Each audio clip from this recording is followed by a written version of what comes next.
time of recording, it's been some time since the passing of Akira Toriyama, and it's been hard to find the words to say in regards to that. I'm not really one to capitalize on a lot of things. Despite Sandland being one of the oldest manga volumes I own, I still have yet to actually check out the movie or even the series that came out. I'm still looking forward to the game. Dragon Quest is still popular. Dragon Ball is still popular. And Dr. Slump is still remembered fondly. Akira Toriyama has created so many things, or at least been a part of. I loved Blue Dragon, the series, for all its ups and downs, and the influence that he has had on the shonen genre, as well as shonen manga artists and authors the world over, cannot be understated. Whether you be Japanese, American, anything, Toriyama has touched your life if you're a fan of anime, sometimes whether you know it or not. It's an interesting situation, as while I do mourn his passing, I also feel how honestly blessed the man was. He was able to do so much, influence so much, enjoy so much. Few could be so lucky. There are those who have created things that have died before they were ever able to see it through, or some circumstance caused them not to be able to see it through. There are those who have fallen from grace, those who have moved on to other projects to forget what they originally created, those who had their stories cut short for one reason or another, but not Toriyama. From Slump to Dragon Ball to Sandland, this man has created time and time again and has seen his projects through to the point where he was satisfied. Shoot, say what you will about Dragon Ball Super and the upcoming Dragon Ball Daima, but those are victory laps. The man, as most people joke, was just raking in the money. He would have a fun idea from time to time. The idea that Battle of the Gods would revitalize the series was unfathomable, and yet we were overjoyed to view it.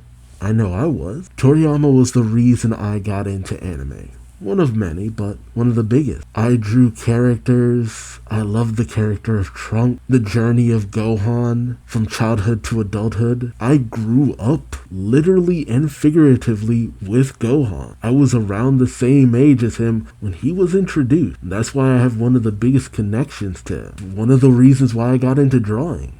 I used to draw dudes with the muscles and spiky hair and the angular eyes. And though there are series that have become my favorite over Dragon Ball, those series are still influenced by Dragon Ball, by Toriyama. So while I do want to say rest in peace and give my condolences to Toriyama's family, I also want to say thank you, Toriyama, because you have done so much for so many people. The influence you have had will be felt for generations. Even if your name should somehow fade from people's minds, the influence you have had never will. And through that, I believe he will live on in one way or another. So thank you, Toriyama. Thank you for everything you have done.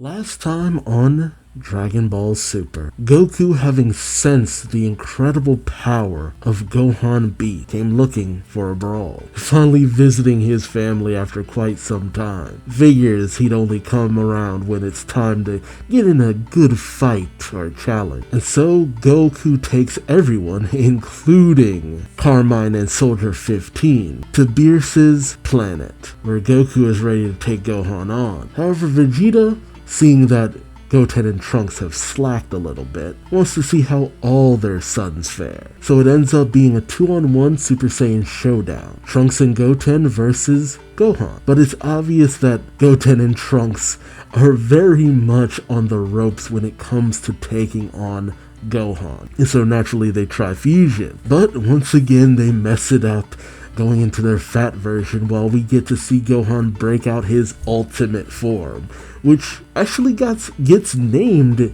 in universe. Gohan is able to overcome the fusion, and thus it's time for father and son to take each other on. Gohan goes beast, Goku goes perfect Ultra Instinct, and it becomes a battle of the silver hair. Something that about 20 years ago would have been more hype than anything you could ever imagine. Very unfortunate that this isn't being shown in the anime just yet. And with the route that Daimao is going, it's hard to say where we're actually going to see this animated. Regardless, I'm happy to finally see the showdown of Goku at its highest to date and Gohan at its highest to date. Who will come out on top? Join me as I find out, won't you? Alright, Dragon Ball Super Chapter 103, A Legacy Toward the Future. Wow. Almost kind of makes me wonder if they knew that Toriyama was kind of about to pass. A title like that. I wonder how many chapters he wrote before he passed too. Regardless, we pick up with Goku and Gohan clashing. Gohan goes in with a kick that Goku manages to block. But Gohan, it says that kicks are for everyone,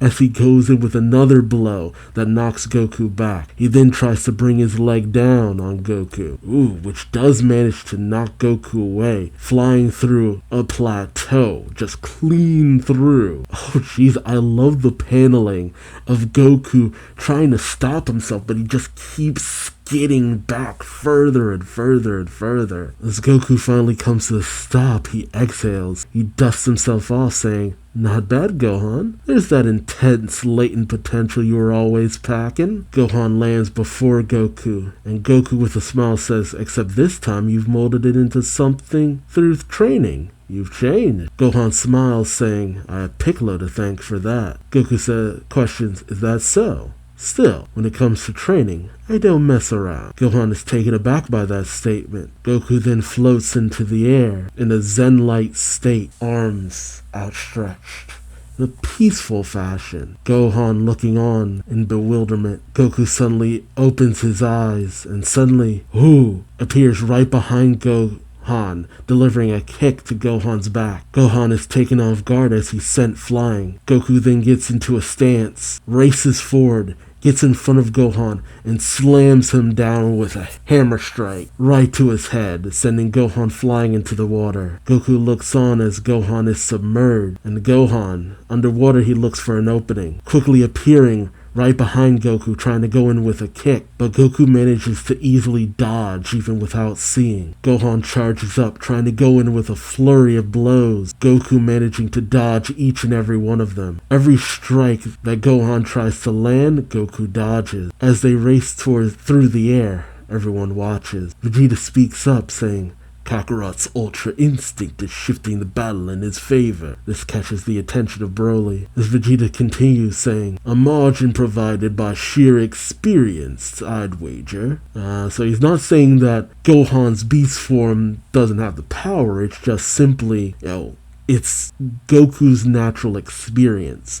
All those years of training just basically controlling his body. Like, power is nothing if you can't land a hit. As Goku lands on the ground, Gohan tries to go in for another strike, but Goku easily evades and manages to deliver a swift kick, knocking Gohan back. Gohan rights himself and lands on a tree stump. As he wipes his chin, Gohan smiles, saying, "Alright then, so I'm getting a real taste of Ultra Instinct." Goku smiles right back, saying, "Once it's mastered, the body moves all on its own, which is why you can't land a hit on me." Gohan tells him, It really is an impressive technique, no surprise there. But you haven't witnessed the full extent of my beast mode just yet." Really? He's still got more? I guess, then again, he's been training, which is such a weird thing to say about Gohan,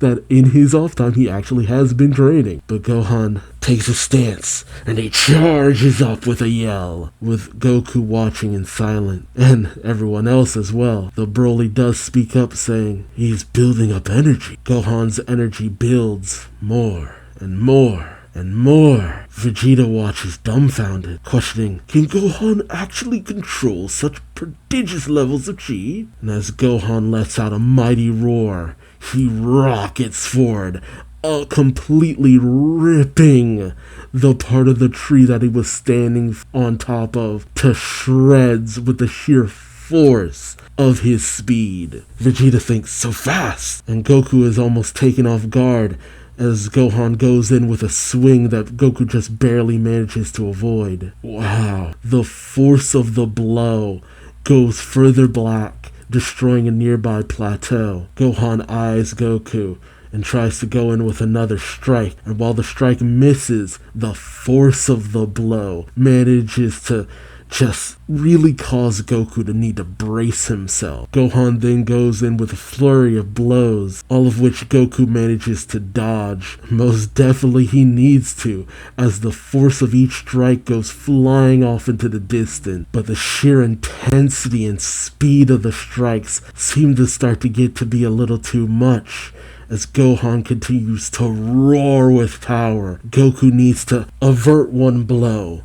One blow almost grazes his stomach. Another blow almost grazes his face. Each blow getting closer and closer in on Goku. And in an instant, both Beerus and Whis, they see it. And so does Gohan. He roars as he manages to deliver a decisive blow to Goku's midsection, and then a kick knocking Goku away. Gotenks and Broly look on in shock.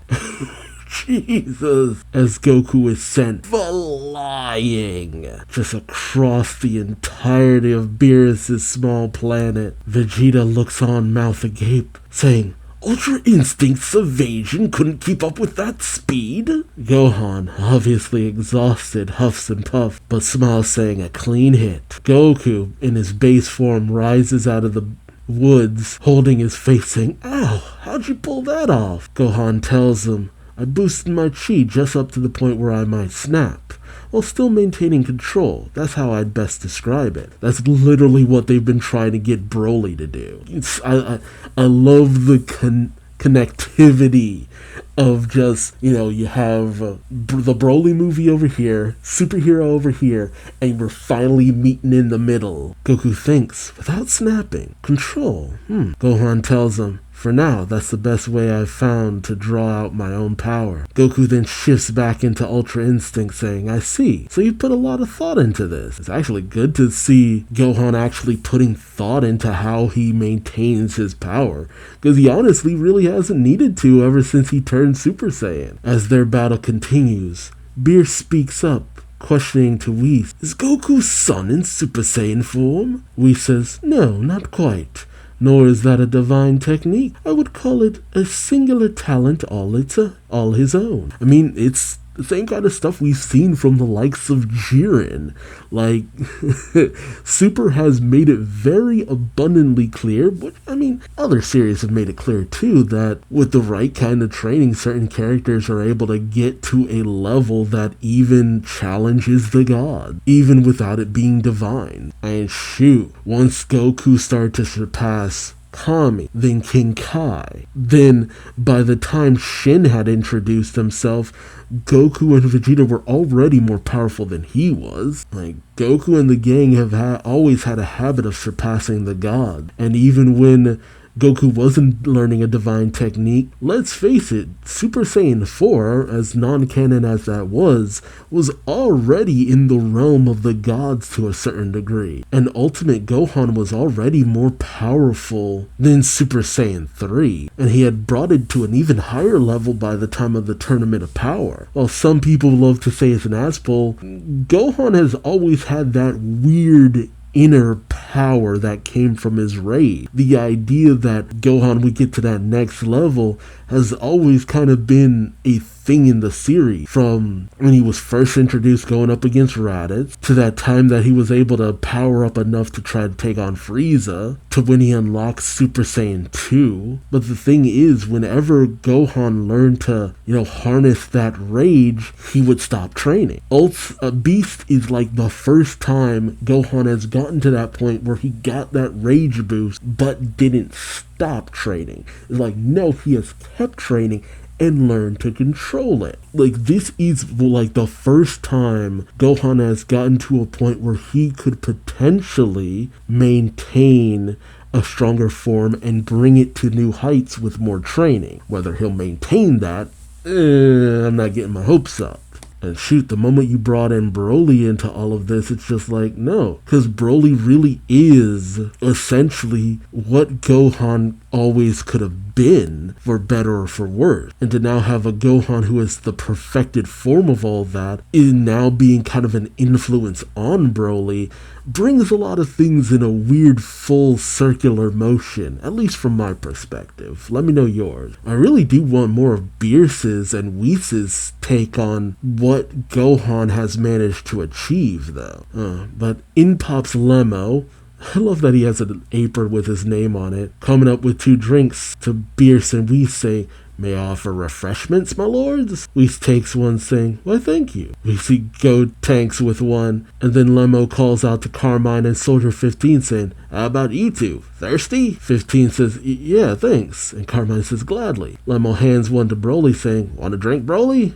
But Broly is too enraptured with the fight, which takes Lemmo a bit off guard, as Broly exclaims, "Wow, I never knew fighting like this was possible." Yeah, he's utterly enraptured by their clash, something that Goku actually takes notice of, as he manages to block a blow from Gohan. He then manages to knock Gohan back with a palm strike. As Gohan lands, Goku lands on the opposite end of their area. As Gohan gets ready to go back in, Goku holds out his hand saying, "Whoa, that's plenty." Gohan questions, "Oh?" Goku powers down saying, "I've got a decent read on your strength now, and let me say, I'm impressed. You're about the only one who could master a move like that in no time flat, Gohan. Kudos, really. Honestly, I can rest easy knowing the Earth will be safe once I'm gone."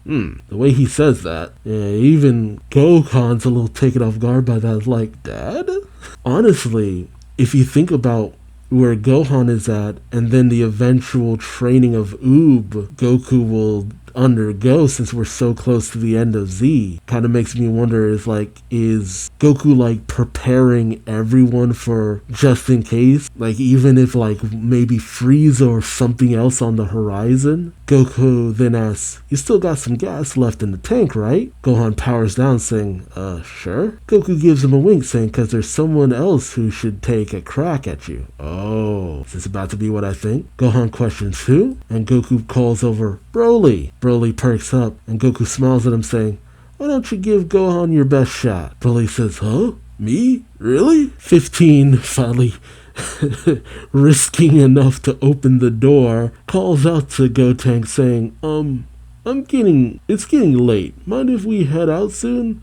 And could you point us in the direction of the West Capital?" Gotenks says, "We're on another planet. You can't drive home." 15 says, "Oh, did you say planet?" "Yeah, buddy." Goku then flies off and lands next to Vegeta, who questions, "Really? You needn't settle your duel?" Goku says, "Nah, I wasn't fighting because I wanted to beat Gohan or anything. I'm just happy knowing how strong he's gotten. It gives me that much more to look forward to."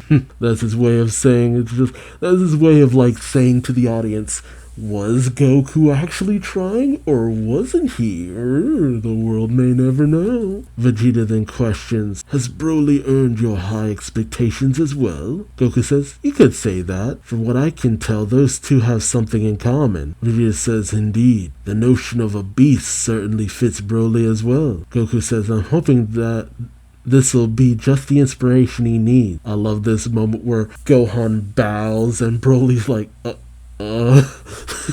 like he's not sure what to do. And then they start mixing it up. Broly goes for a strike. Gohan blocks. It's weird that this is their first interaction, considering all the other alternate timelines and continuities where they've met. Gohan smiles saying, "I hear you're a powerhouse in your own right, Broly." But Broly says, "Show me your beast form from before." As Gohan blocks a strike from Broly, he says, "As you wish." Broly then goes for a swing, but Gohan bounds backward, does a flip off of the ground, flies into the air, the theatrics of it, and just BAM! Burst! Broly looks on dumbfounded as Gohan rockets towards him, and Broly manages to block the attack. Broly strains against it, thinking a heavy blow, and it manages to knock Broly back. But Gohan's not done, as he rides in on Broly, delivering a massive punch, and then a kick to knock Broly down to the ground. Broly tries to get up, and Vegeta questions, "What now, Broly?" And Broly huffs and puffs, and Gohan flies in on Broly. Broly lets out a roar, and as light emanates off of Broly, the light envelops Broly, as Gohan can only look on as he's about to strike. Gohan is knocked back by the sheer force of Broly's energy. Goku starts to panic, saying, "Oh great, did he snap after all?"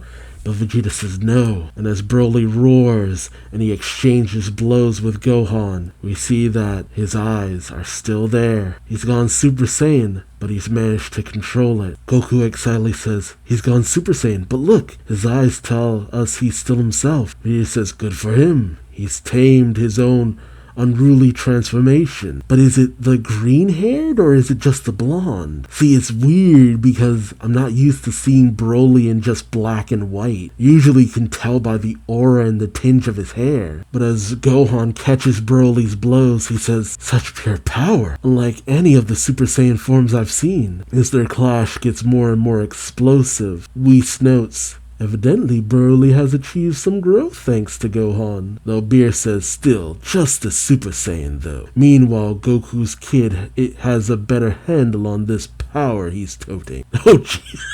I love it.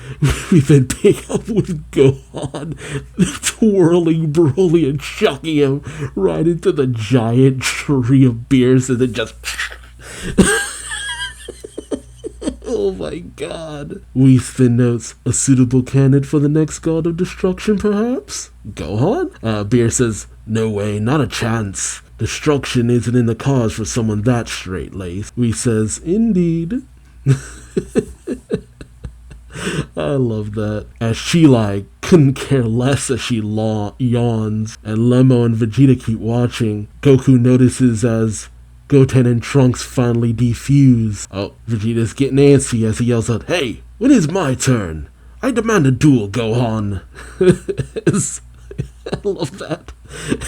Everyone wants a piece of Gohan. As Gohan and Broly turn, Gohan's like, "Huh?" Vegeta calls out, "Broly had you long enough." And Gohan says, "Hold on, why am I the man to beat?"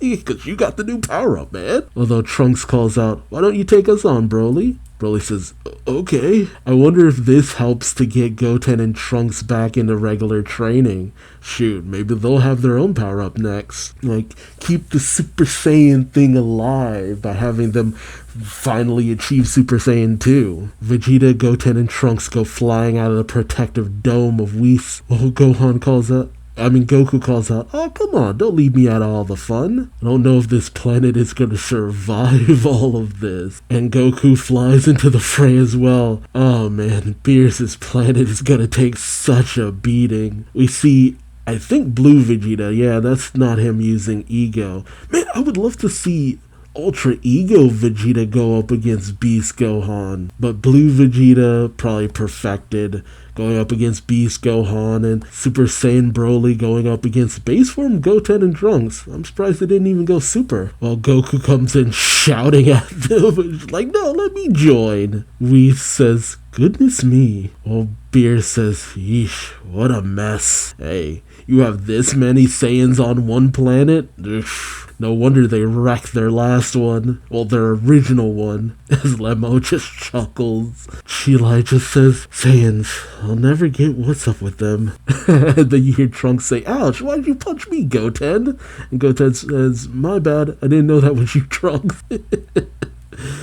It would be funny if Trunks had gone Super Saiyan and Goten had tagged him, since Broly initially was designed after Trunks in his Super Saiyan form, but I think the beefy one, I'm not sure. I think I remember that correctly. Then cut to all 6 Saiyans in a heap in a crater on the ground, all sprawled out, all de-transformed. Goku says, feels great to let it all out like that. Gohan says, yeah, I haven't pushed myself that hard in a good while. Goku chuckles. Goku then says, let's say we wrap this up and get home. Lemmo calls out to them in the crater saying, hello, I've cooked up a feast for everyone, so hop on up here and dig in before you leave. Goten and Trunks smile and all the Saiyans are chowing down, as well as 15 and Carmine, as well as Chilai. Trunks says, yum, this puts our chef back at home to shame. Broly says, Lemmo is the greatest cook in the universe. Although Goku eyes Carmine and 15 who are chowing down, and Goku asks, who are you two again? Gohan says, they're with the Red Ribbon Army, Dad. And Vegeta says, and why are they here? Like, wait, Red Ribbon Army? That's Cell BS? Gohan eyes them saying, I'm betting they're scheming up some new evil plot. 15 says, scheming us? By no means, sir. Carmine saying, we came to make a formal apology for our previous actions. And both Trunks and Goten say, right. They continue on eating. Beerus, oddly enough, not chowing down as he's just over there fishing. Is he sulking? Or is he thinking? While Whis is repairing all the damage to the planet. Next we see Carmine, 15, Trunks and Goten piling into the Red Ribbon Army car as Goku holds the door open for him. He then calls out to Vegeta, I gotta send these guys back to Earth, but maybe we should head home for a bit too? Vegeta says, very well, but may lose interest if I'm gone too long. Vegeta actually being like, don't want to lose the woman. Goku then calls out to Beerus and Whis saying, Lord Beerus, Whis, see ya. Don't worry, I'll be back. And while Whis waves them off with a smile, Beerus says, must you? Goku then gets himself ready saying, let's see, who's got powerful enough chi to lock onto besides Gohan? Is that Piccolo? Great! And then he instant transmissions over to Piccolo's house. Piccolo just looks over like, the hell? Goku waves to him saying, what's up, Piccolo? It's been a while. As Piccolo is meditating, he gets up saying, the entire group? Why here? Why now? But then he notices 15 in Carmine. He gets pissed saying, you people need to learn when you're beat. Carmine and 15 just say, no, we've learned our lesson. Carmine calls out to Goten saying, we're back on Earth, correct? Goten says, yep. Carmine closes the door saying, thank goodness. Now hurry, full speed towards anywhere. 15 says, sure, boss. And they rev up the car and they get out of there, saying, pardon us. Piccolo still eyes them, saying, what are they up to? While Goku eyes Piccolo, and Piccolo notices that stare burning a hole in the back of his head, and he turns to Goku saying, can I help you? Goku says, it's true, I'm looking at a whole new Piccolo. Piccolo crosses his arms saying, I suppose. Goku says, you mind giving me a taste of your new power? Piccolo says, can't, I'm scheduled to pick up Pan from school with Gohan. Goku questions, Pan? Are you kidding me? You know what? I choose to believe that Goku has kissed his wife. He just forgot. As Vegeta and Goten are taken off guard, Vegeta shouts, you're an utter disgrace. She's her own grandchild. Goku says, huh? Right, of course she is. I swear to God. I think it's a show of Goku's old age. The more knowledge of fighting he puts into his brain, the more of the other stuff that he should remember, he just pushes right on out. Piccolo says, you're coming with us to make up for that. Goku says, sure, happy to. Meanwhile, as Carmine and 15 make their way down the street, Carmine says, I'm abandoning the Red Ribbon Army's cause. 15 says, makes sense to me. I love that. Carmine crosses his arms saying, besides, there's not a single zenny to be made in the world domination racket. With that fruitless nonsense behind us, I'll direct all our efforts toward pharmaceutical R&D. 15 says, good thinking there, boss. Though, depending on the timeline, they eventually come back, just not in this generation. We then cut over to the kindergarten, where both Piccolo and Gohan have come to see his daughter, which is nice. It's a nice little surprise. We see Janet and Pan, who goes running towards her daddy to give him a hug. Shoot, I'm actually genuinely just realizing Goku at this point, he hasn't seen Pan since she was a baby. That would have been the last time they spent time together. Crap, yeah, it would have been a long time since they've seen each other. I love how everything's silent, too. Pan then notices Goku. Pan then points over to him. And Gohan probably has to explain, that's your grandfather, my dad. Yada, yada, yada, he's super strong. Goku locks eyes with Pan and Pan gives him the meanest look. And much to Piccolo and Goku's surprise, she just zoops on over. Oh, tries to come up behind him and deliver a kick. And Goku blocks it. Oh my god. That is the most. If this is their first real meeting in all this time, and this is what endears her to her grandpa, okay, I can believe it. Goku blocks the hit and gives Pan a smile, and then she goes from an angry face to a beaming smile. Oh my, I love everything about this moment.